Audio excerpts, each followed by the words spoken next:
Nous sommes astreints, on va dire, à des règles de commande publique, des procédures.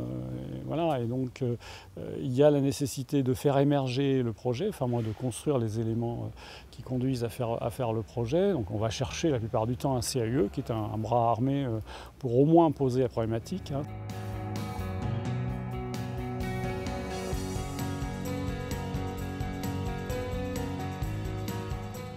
Alors, le but de la formation, c'est d'expliquer l'intérêt qu'il y a à mettre en place, dans le cadre de l'aménagement et de l'urbanisme, une démarche de la collectivité qui la met en situation de structurer sa pensée, de mieux s'organiser, de garantir la continuité de ses arbitrages depuis le commencement de son travail jusqu'à la fin. Et j'avais un besoin particulier au niveau de tout ce qui est aménagement.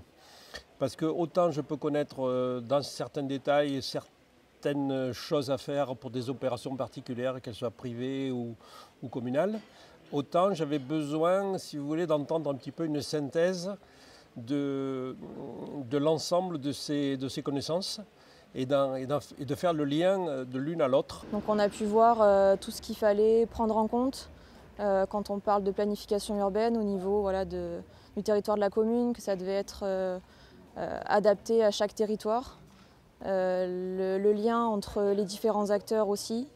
Donc voilà, c'était assez global. Le discours était très intéressant, il y a eu de l'échange, beaucoup de questions et les réponses qui allaient avec. On peut avoir des projets, mais après il faut arriver à passer à la concrétisation.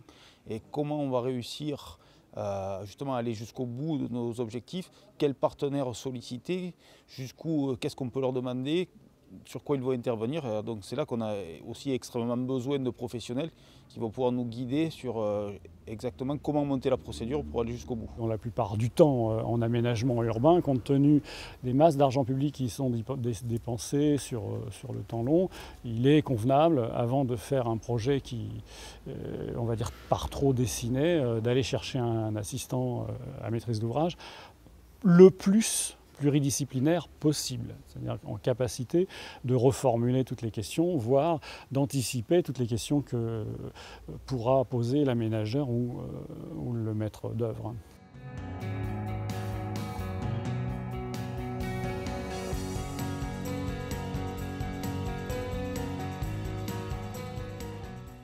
Le pouvoir politique apporte des réformes sur réformes qui rendent les choses très compliquées. Aujourd'hui, faire de l'aménagement, c'est avoir à sa disposition une boîte à outils. Et comme toutes les boîtes à outils, il y a plein d'outils dans tous les sens. Ils sont rangés n'importe comment. Et chaque opération ayant ses caractéristiques particulières, la question c'est de savoir quels sont les outils que je vais aller chercher dans la boîte pour effectivement parvenir à mon objectif. Moins le fait de faire des formations sur des thématiques qui sont liées mais pas spécifiquement à ce qu'on fait tous les jours, c'est intéressant parce que d'avoir une vision globale, ça permet aussi un aménagement du territoire qui soit global et cohérent. Ça répond à quelques questions qui n'avaient pas de réponse. Et puis ça va me permettre, si vous voulez, d'agglomérer et puis d'avancer. On en tient compte de l'avenir du territoire, on est là pour ça, lorsqu'on est élu, c'est pour essayer d'en tenir compte. Mais est-ce qu'on a bien la bonne méthode et les bons outils pour y arriver? On a souvent la volonté, mais la volonté sans les bons outils, ça ne suffira pas. Donc là, avec des outils comme on nous les offre aujourd'hui, on nous les présente par l'intermédiaire du CAUE, ça peut nous permettre de mieux appréhender les choses et effectivement de s'inscrire avec un document pour là où les décennies à venir. Enfin, j'ai aussi retenu que ces documents-là, ils évoluent sans cesse et ils progressent, avec toujours la nécessité de réactualiser.